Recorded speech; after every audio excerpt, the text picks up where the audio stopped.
নদীকে পরিষ্কার করার দরকার নেই, শুধু নদী নোংরা করা বন্ধ করো। নদী এমনিতেই পরিষ্কার হয়ে যাবে। গাছ লাগানোর দরকার নেই, শুধু গাছ কাটা বন্ধ করো।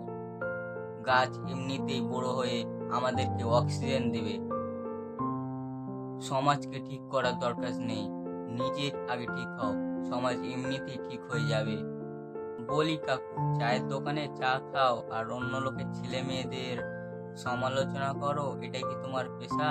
নিজের ছেলে মেয়ে পার্কে স্কুলে গিয়ে ঘুরে বেড়ায় আর তুমি করো পরের ছেলেদের সমালোচনা।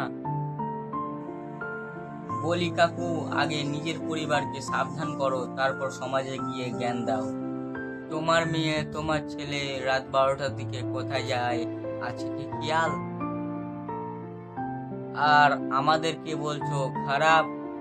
সময় থাকতে ভালো হয়ে যাও, কারণ নিশ্চিতের কোনো বিশ্বাস নেই। কবরে তোমার সাথে কেউ যাবে না, তাই এখনই ঠিক হয়ে যাও।